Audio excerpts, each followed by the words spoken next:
SA. சந்திரசேகர்ன்றவர் வந்து கலைஞர்னு ஒருத்தர் இல்லைன்னா நீதிக்கு தண்டனைன்னு படம் எடுக்கும் போது அன்னைக்கு அவர் ஜோலி முடிஞ்சிருக்கும். சார் அவருக்காக பேசல, மக்களுக்காக தானே பேசுறாரு. யார் மக்களுக்காக பேசுறா?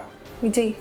அப்ப அந்த பேச்சுவார்த்தை நடக்கும் போதுமே விஜய் வந்து 50-50 சீட்டு கேட்டப்பட உன்னால உன்னை பார்க்க வந்து இறக்கும் போது நீ அங்க போகணும்.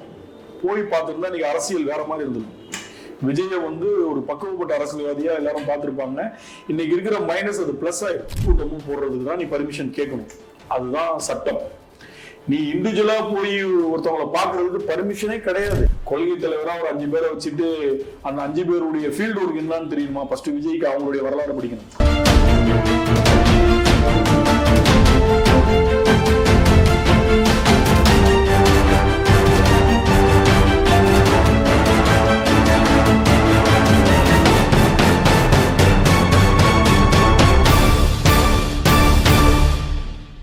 நேயர்களுக்கு வணக்கம். இன்று நம் அரங்கத்தில் நம்மோடு இணைந்திருப்பவர் மூத்த பத்திரிகையாளர் காதர் அவர்கள். வணக்கம் சார். வணக்கம்மா சார். கடந்த மாதம் தாவேக தலைவர் விஜய் அவர்கள் கரூரில் நடத்திய பிரச்சாரத்துல 41 பேர் பலியானாங்க. இப்போ அந்த கேஸ் வந்து எந்த நிலையில இருக்கு சார்? சுப்ரீம் கோர்ட்ல வந்து இந்த கேஸ் போய் சுப்ரீம் கோர்ட் நீதிபதி வந்து ஒரு ஓய்வு பெற்ற நீதிபதி தலைமையில் 2 ஐபிஎஸ் அதிகாரிகள் சிபிஐ விசாரிக்க உத்தரவு போட்டிருந்தாங்க. அதுக்கப்புறம் வந்து இந்த கேஸ் எந்த லெவலில் போயிட்டு இருக்குன்னு பார்த்தீங்கன்னா, சிபிஐ வந்து இன்னைக்கு வழக்கு தாக்கல் எஃப்ஐஆர் போட்டு மாஸ்டர்ட் கோர்ட்டில் தாக்கல் பண்ணியிருக்கிறதா ஒரு தகவல் வந்திருக்கு. அந்த எஃப்ஐஆருடைய சாராம்சம் இன்னும் வெளியில் வரல. என்ன மாதிரி அது போட்டிருக்காங்க, அப்படி எதை நோக்கி போவோம் அப்படின்னா, அந்த எஃப்ஐஆர் நம்ம முழுமையாக படிக்கும்போது தான் இந்த கேஸ் எதை நோக்கி போகுன்றது தெரிய வரும். அவங்க முதல்ல விசாரிக்கிற ஸ்பாட்டில் உள்ள தகவலின் அடிப்படையில் ஒரு எஃப்ஐஆர் போட்டிருப்பாங்க. இது ஒன்று கூட்ட நெரிசலா XYZ என்ன நடந்தது அப்படின்னு அவங்க வந்து எல்லா மக்களையும் பார்த்துருக்காங்க, பேசியிருக்காங்க. அந்த முதல்ல கிடைச்ச தகவல் அடிப்படையில் அவங்க வந்து ஒரு எஃப்ஐஆர் போட்டிருப்பாங்க. அது எப்படியும் நாளைக்கெல்லாம் வெளியில் தெரிய ஆரம்பிச்சிடும், என்ன மாதிரி எஃப்ஐஆர் அவங்க ஃபைல் பண்ணியிருக்காங்க அப்படின்ட்டு தெரியும். ஆனாலும் சிபிஐ விசாரணை அப்படின்னு பார்க்கும்போது அது வேற மாதிரி தான் இருக்கும். அந்த விசாரணை இன்னும் யார் யாரை விசாரணை வளையத்துக்குள் கொண்டு வர போகிறாங்க அப்படின்றதுலாம் இன்னொரு அடுத்த கட்ட நகர்வுல தெரியும். முதல்ல தாவேக்காவுடைய மாவட்ட செயலாளர் விசாரிப்பாங்க. ஏன்னா அந்த நிகழ்ச்சி அவர் தான் ஏற்பாடு பண்ணணும் போது என்ன மாதிரி நீங்கள் போலீஸில் டிமாண்ட் பண்ணீங்க, அந்த மாதிரி இஷ்யூஸ்லேருந்து கேட்பாங்க. எவ்வளோ பேர் வருவாங்கன்றதை நீங்கள் வந்து கொடுத்துருந்தீங்க லெட்டரில், அதை விட அதிகமாக வருவாங்கன்னு உங்களுக்கு தெரியுமா தெரியாது, இந்த மாதிரி கொஸ்டின்ஸ்லாம் நிறையா அடுத்த கட்டி போவோம். இதில் வந்து யாரை வேணாலும் அவங்க விசாரிக்கலாம். இவங்களுக்கு யாரெல்லாம் சந்தேகம் வருதோ, இப்போ தாவேகா தரப்புல வந்து இது வந்து சதி அப்படின்னு சொல்றாங்க, யாரையாவது கூப்பிட்டு விசாரிக்கணும்னு சொல்றாங்கன்னா, சதினா யாரை சொல்றேன்னு கேட்பாங்க. அவங்க சொல்ற ஆளுங்களையும் சரி அந்த விசாரணை வளையத்துக்கு கொண்டு வருவாங்க. இப்போ இது வந்து சதி இல்லை, இது வந்து காரணம் முழுக்க முழுக்க விஜய் தான், லேட்டா வந்தது காரணம் அப்படின்ற ஒரு கொஸ்டின்ஸ் போகும்போது விஜயையும் விசாரிப்பாங்க. இது வந்து எஸ்ஐடி அஸ்காருக்கு தலைமையில் நடக்கிற உயர்நீதிமன்றம் கொடுத்த உத்தரவுல ஒரு டீம் போட்டாங்க இல்லையா, அவங்க விசாரிச்சா வேற மாதிரி நடக்கும், சிபிஐ விசாரிச்சா வேற மாதிரி நடக்கும்ன்ற ஃபர்ஸ்ட் அந்த எண்ணமே மாற்றணும். சிபிஐ விசாரிச்சாலும் என்னவோ உண்மை அதான் வெளியே வரப்போகுது, அஸ்லாக்கருக்கு தலைமையில் விசாரிச்சாலும் என்ன உண்மையோ அதான் வரப்போகுது. சிபிஐ விசாரணா நமக்கு வந்து ஃபேவரு, மற்றவங்களுக்கு அகெயின்ஸ்ட்ன்றதே முதல்ல தவறான கருத்து. புரியுதுங்களா? ஃபர்ஸ்ட் அதை வந்து இங்க உள்ளவங்க வந்து கரெக்டாக அதை அனலைஸ் பண்ணணும். அப்போ அவங்களுடைய விசாரணை வேற ஸ்டைலில் இருக்கும். அஸ்ராக்கருக்கு டீமை விட சிபிஐ விசாரணை வேற மாதிரி இருக்கும். கொஞ்சம் டைம் எடுக்கும். ஆனால் உடனடியாக அதுக்கு வந்து ப்ராப்பரான சார்ஜ் ஷீட்லாம் போடுறதுக்கு கொஞ்சம் டைம் எடுக்கும். இன்னும் அவங்க நிறைய பேர் இறந்தவங்க 41 குடும்பத்தையும் விசாரிப்பாங்க. ஹாஸ்பிட்டல், லோக்கல் போலீஸு என்ன மாதிரி அனுமதி, இந்த மாதிரி இது வந்து ஃபர்ஸ்ட் கட்டம்னா அவங்க வந்து முதல்ல ஒரு இது தாக்கல் பண்ணியிருக்காங்க. இது இன்னும் அடுத்தடுத்து போய்கிட்டே இருக்கும். சார், அந்த எஃப்ஐஆர்ல குற்றவாளிகள்னு யாரை தாக்கல் பண்ணி? குற்றவாளிகள்னு யாரையுமே மென்ஷன் பண்ணிருக்க மாட்டாங்க. ஏன்னா 2 நாள்ல விசாரிக்கிறதுல வந்து டிசைட் பண்ண முடியாது. எஃப்ஐஆர்ன்றதே வந்து முதல் தகவல் அறிக்கை. அதாவது நாங்க போகும்போது ஒரு விஷயம் என்னென்ன நினைக்கிறோமோ, என்னென்ன நடக்கிறது சொல்றாங்களோ அதை வச்சு போடுறதுதான் எஃப்ஐஆர். எஃப்ஐஆர் போட்டா மட்டுமே அவங்க குற்றவாளின்றதெல்லாம் டிசைட் கிடையாது. அதுக்கப்புறம் சார்ஜ் ஷீட் ஒன்று போடுவாங்க. நிறைய பேருக்கு தெரியறது இல்லை. சார்ஜ் ஷீட்ல தான் நீங்க வந்து உண்மையான குற்றவாளியா இல்லையான்றது அதுலதான் ப்ராப்பரா கொண்டு வருவாங்க. எஃப்ஐஆர்ன்றது முதல் தகவல் இருக்கு. நீ ஒரு கம்ப்ளைண்ட் கொடுக்குறேன், நான் வந்து அடிச்சுட்டான், கிண்டல் பண்ணிட்டான் அப்படின்னு நீ கொடுத்த அந்த கம்ப்ளைண்ட் அப்படியே எழுதுவாங்க எஃப்ஐஆர்ல. அது வந்து முதல் தகவல் இருக்கு நீ கொடுக்குறது. அதுக்கப்புறம் இந்த கம்ப்ளைண்ட்டை வந்து எஃப்ஐஆர் போட்டு அவங்க ரிமாண்ட் பண்றதுக்கு பாசிபிலிட்டி இருக்கு. ரிமாண்ட் பண்ணிடுவாங்க. அதுக்கப்புறம் அதை விசாரிப்பாங்க. ரிமாண்ட் போயிட்டு வந்ததுக்கு அப்புறம் இது உண்மையா ப்ராப்பரா நடந்ததா போது இப்போ ஒரு 4 பேரை நீ சொல்றேன்னு வச்சுக்கோ, அதை விசாரிக்கும் போது அதுல 2 பேர் தான் உண்மையா கிண்டல் பண்ணுவானுங்க, இந்த பொண்ணு 2 பேரும் சேர்த்து சொல்லிருச்சு அப்படின்னும் போது சார்ஜ் ஷீட்ல அந்த 2 பேரும் எடுத்துருவாங்க, 2 பேர் தான் குற்றவாளின்னு காமிப்பாங்க. அதனால எஃப்ஐஆருக்கு அடுத்து ஒன்று இருப்பது சார்ஜ் ஷீட், அதுதான் ரொம்ப இம்பார்ட்டன்ட். அதனால இப்ப சிபிஐ எஃப்ஐஆருக்கு முதல் தகவல் இருக்கு, அதை எஃப்ஐஆர் போட்டு உடனே தூக்கி உள்ள வைக்கலாம். போலீஸுக்கோ சிபிஐ எல்லாத்துக்கும் அந்த அதிகாரம் இருக்கு. அதுக்கப்புறம் அந்த கேஸ்ல அவனை சேர்க்கிறதோ சேர்க்காததெல்லாம் வந்து புலன் விசாரணையுடைய தீவிரத்தை பொறுத்து, உண்மைத்தன்மையை பொறுத்து அது மாறுறதுக்கு வாய்ப்பு இருக்கு. இதுதான் எஃப்ஐஆர் உடைய கான்செப்டே. இப்போ கரூர் சம்பவம் போது அது பரபரப்பா இந்திய அளவுல உலக அளவுல பெரிய லெவல்ல அது ரீச் ஆகி அந்த சம்பவங்கள் பேசும் பொருளானனால அதுக்கு ஒரு முக்கியத்துவமா மீடியாவும் சரி இல்ல அரசியல்வாதிகளும் அதை வந்து ரொம்ப மைனூட்டா பார்த்துட்டு இருக்காங்க. இதுல என்ன மாதிரி அவுட்புட் வரப்போகுது, என்ன மாதிரி பதில் கிடைக்கும், யாரை குற்றவாளின்னு சொல்ல போறாங்க, இல்ல யாரும் குற்றவாளி இல்லைன்னு சொல்ல போறாங்களா, இல்ல ஆளுங்கட்சி சொல்ல போறாங்களா, எதிர்கட்சி சொல்ல போறாங்களா, இல்ல தாவாக விஜய் தான் குற்றவாளி சொல்ல போறாங்களான்றது முக்கோண வடிவில் இது வந்து ஒரு பெரிய எதிர்பார்ப்போட எல்லாருமே பார்த்துட்டு இருப்பாங்க. ஏன் விஜய்க்கே இந்த ரிசல்ட் வந்து பெரிய லெவல்ல ஒரு ஆர்வத்தை தூண்டும். யாரை சொல்ல போறாங்க, என்ன பண்ண போறாங்க, அடுத்த கட்டம் என்ன நடக்கும் அப்படின்ற ஒரு எதிர்பார்ப்பு இருந்துகிட்டே இருக்கும். இதை வந்து அந்த விசாரணை அதிகாரிகள் தான் டிசைட் பண்ணுவாங்க. சார், இப்போ இவ்வளோ நடந்திருக்கு, இவ்வளோ நடந்துமே இன்னும் விஜய் அவர்கள் வெளியில வரல, கரூர்ல போய் என்னன்னு பார்க்கல. அதுதான் பெரிய ஆச்சரியமான விஷயம். அதாவது விஜய்க்கு வந்து பர்மிஷன் கேட்கிறேன் கரூர் போறதுக்கு, பர்மிஷன் கொடுத்துட்டாங்களா? இல்லம்மா, நீ வந்து ஒரு மாநாடோ ரோட் ஷோவோ ஒரு பொதுக்கூட்டமும் போடுறதுக்கு தான் நீ பர்மிஷன் கேட்கணும். அதுதான் சட்டம். நீ இண்டிவிஜுவலா போய் ஒருத்தவங்களை பாக்குறதுக்கு பர்மிஷனே கிடையாது, தேவையே கிடையாது. நீ அனிதா வீட்டுக்கு போனிய பர்மிஷன் கேட்டா போனேன், அஜித்குமார் வீட்டுக்கு போனிய பர்மிஷன் கேட்டா போனேன், அதுக்கெல்லாம் பர்மிஷன் தேவையில்லை. இறந்து போயிட்டாங்க, நீங்க பாக்கணும்னா நீங்க கிளம்பி போயிட்டே இருக்க வேண்டியதுதான். பாதுகாப்பு வேணுன்றதுக்காக தானே. பாதுகாப்புன்றது நீங்க வந்து நான் வரேன்னு சொல்லிட்டு போனா தானே 1000 பேர் வரான். நீ அஜித்குமார் வீட்டுக்கு போகும்போது எவ்வளவு பேருக்கு தெரியும் போலீஸ் அடிச்சு இறந்ததுல? அனிதா வீட்டுக்கு போகும்போது எவ்வளவு பேருக்கு தெரியும்? இங்க நடந்த ஜல்லிக்கட்டு மாநாட்டுக்கு வரும்போது எவ்வளவு பேருக்கு தெரியும்? அந்த போராட்டத்துக்கு வரும்போது. அப்ப நம்ம பிரகடனம் படுத்திட்டு போகும்போதுதான் அந்த கூட்டங்கள் அதிகமா வரும். நீ வந்து ஆறுதல் சொல்ல போகும்போது நீங்க அதே மாதிரி போயிட்டு வரலாம். அனிதா வீட்டுக்கு போன மாதிரி போகலாம், அஜித்குமார் வீட்டுக்கு போன மாதிரி 4 பேரோட போயிட்டு பார்த்துட்டு போனதும் தெரியாம வரதும் தெரியாம போனோம்னா போகலாம். நள்ளிரவுல கூட போய் பார்க்கலாம். அனிதா வீட்டுக்குலாம் மிட் நைட் 1:30 மணிக்கு போனாரு. அஜித்குமார் வீட்டுக்கு அந்த மாதிரி தான். அந்த மாதிரி போயிட்டு வரலாமே. இதுக்கு வந்து பர்மிஷன் தேவையே இல்லை. அதுதான் ஒரு எப்படின்னா ஒரு இன்னும் அவங்க அரசியல்ல நிறைய கத்துக்க வேண்டியது இருக்கு. எதுக்கு பர்மிஷன் வேணாம் அப்படின்றது இருக்கு. போலீஸ் வந்து அவருடைய ரசிகர்களை வரக்கூடாதுன்னு சொல்ல முடியாது. போலீஸ் வந்து நீ பின்னாடியே வராதுன்னு சொல்ல முடியாது. அதெல்லாம் ஒரு தலைவன் தான் சொல்லணும். கட்சி தலைவன் தான் தன் தொண்டர்களை கட்டுப்படுத்த முடியும்.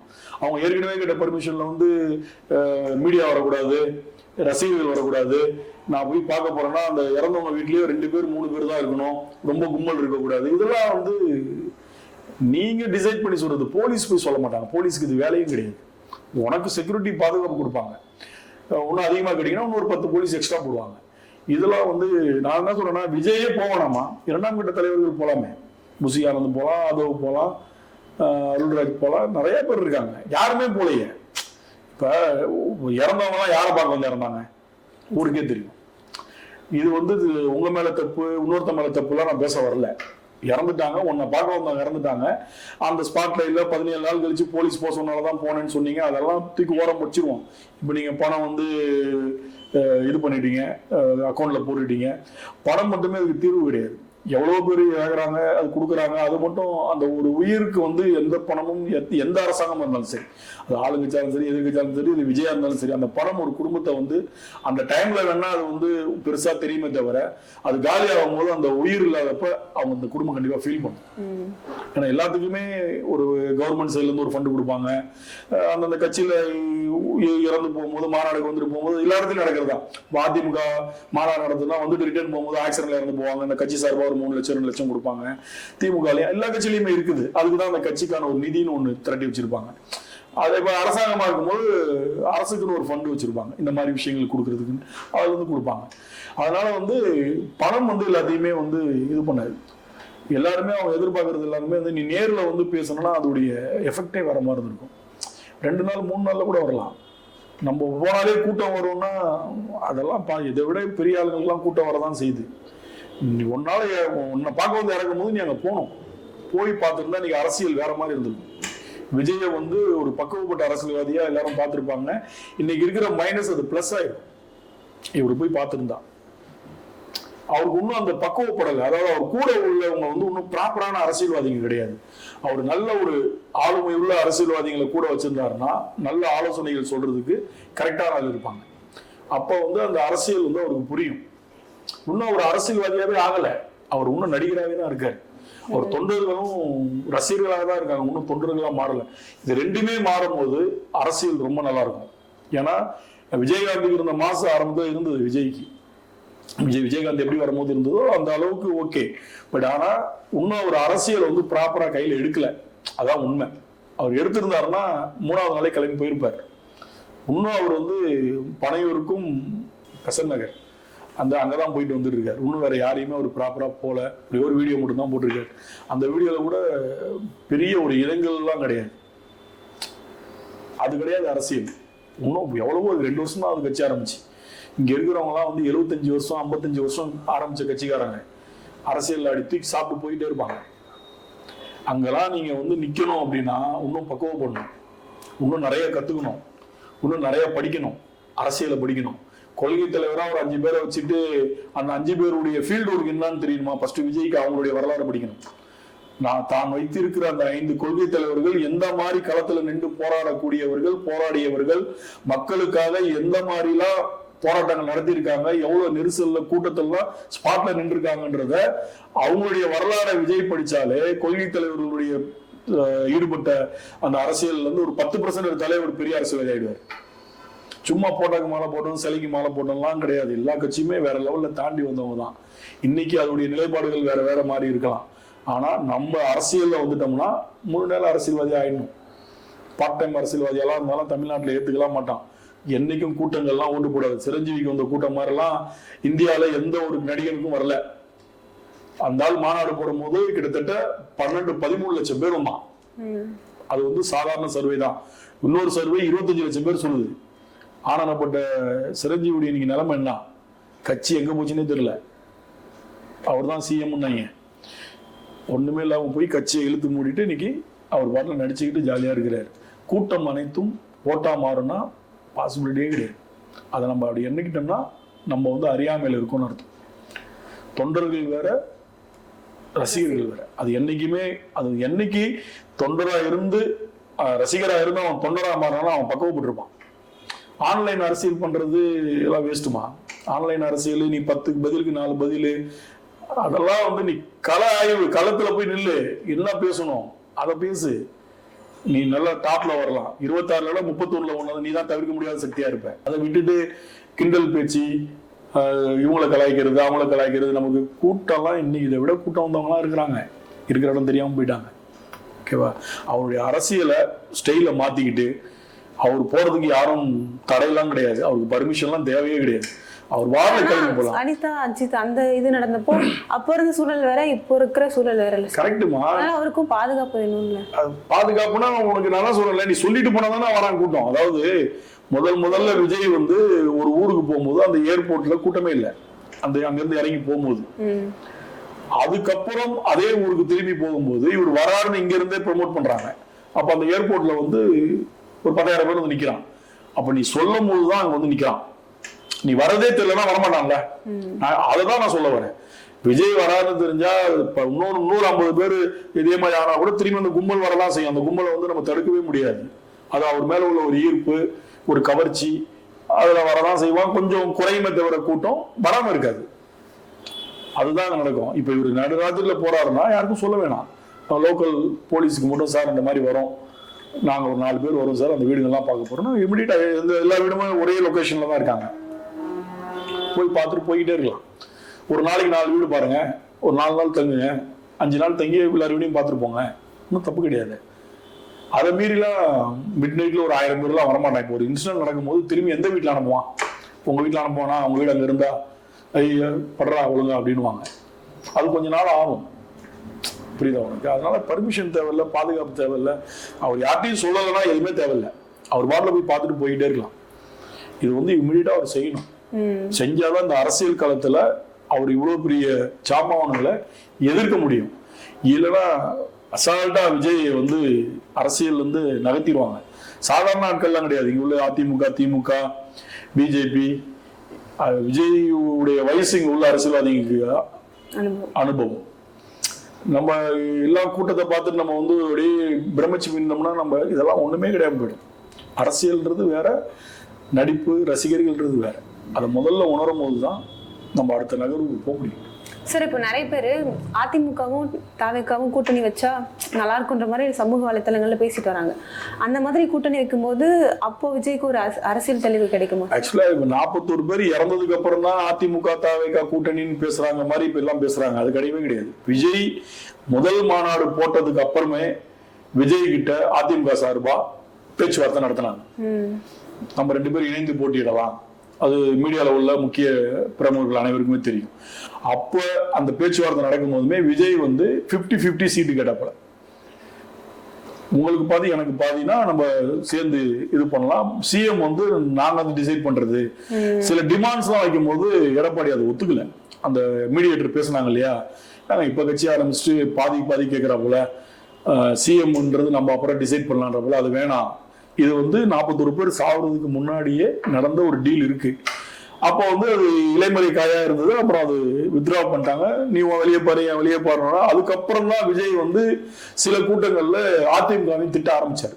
நீங்க ஒரு கட்சி ஆரம்பிக்கும் போது பாத்தீங்கன்னா திமுகவை மட்டும்தான் அவர் திட்டினாரு. கொள்கை எதிரி பிஜேபி எல்லாம் பெருசாலும் திட்ட மாட்டாரு. இந்த ஓட்டு பிரச்சனை, இது வாக்காளர் பிரச்சனை வரும்போதெல்லாம் அவர் பெருசாலாம் ரியாக்ட் பண்ணவே இல்லை. அதெல்லாம் கடந்து போயிட்டாரு. அவர் ஒரே டார்கெட் திமுக. அப்படி திமுக திட்டுறதுக்கு விஜய்க்கும் திமுகவுக்கு என்னடா பர்சனல் வெஞ்சன்ஸ் பார்த்தா ஒண்ணுமே கிடையாது, ஜீரோ தான். ஏதாவது ஒண்ணு விஜய் சொல்லு நான் திமுகனால பாதிக்கப்பட்டேன், திமுக கட்சினால கலைஞர்னால வளர்ந்த குடும்பம் அவங்க குடும்பம். எஸ்.ஏ. சந்திரசேகர்ன்றவர் வந்து கலைஞர்னு ஒருத்தர் இல்லைன்னா நீதிக்கு தண்டனைன்னு படம் எடுக்கும் போது அன்னைக்கு அவர் ஜோலி முடிஞ்சிருக்கும். சார், அவருக்காக பேசல, மக்களுக்காக தானே பேசுறாரு. யார் மக்களுக்காக பேசுறா? விஜய். ஒண்ணு தெரிஞ்சுக்குமா, இந்தியாவிலேயே ஊழல் வழக்குல தண்டனை பெற்ற ஒரே முதலமைச்சர் யாருன்னா ஜெயலலிதா மட்டும்தான் இந்தியாவிலேயே. அப்ப திமுகல எவ்வளவு பேர் தண்டனை பெற்றிருக்காங்க? கலைஞர் வந்து ஊழல் வழக்குல தண்டனை பெற்றிருக்காரா? கிடையாது. ஸ்டாலின் பெற்றிருக்காரா? நீ என்ன வேணாலும் சொல்லலாம், ஊழல் பண்ணியிருக்காங்க, ஏமாத்திட்டாங்க. அது நம்ம சொல்றது குற்றச்சாட்டு. அதாவது நல்லா தெரிஞ்சுங்க, குற்றவாளிக்கும் குற்றம் சாட்டப்பட்டவருக்கும் வித்தியாசம் இருக்கு. அப்ப நீங்க அரசியல் களத்துக்குள்ள வரும்போது ஊழலை எதிர்ப்புன்னு சொல்லும் போது அதிமுக ஆரம்பத்திலே திட்டணுமே, திட்டவே இல்லையே. திமுக மட்டும்தானே திட்டுறீங்க. அப்ப உங்களுடைய எண்ணம் நோக்கம் என்ன? யாரோ ஒருத்தர் சொல்லி தானே நீங்க இந்த அரசியல் களத்துக்கு வந்த மாதிரி இருக்கு. விஜயகாந்த் வந்து ஏன் முதல் தேர்தலையே 12% ஓட்டு வாங்கினாருன்னா, அவர் ஆரம்பிக்கும் போதுமே கலைஞரையும் ஜெயலலிதாவையும் நேருக்கு நேரம் எதிரிகள் ஆரம்பிச்சார். எல்லாத்தையுமே திட்டினார்.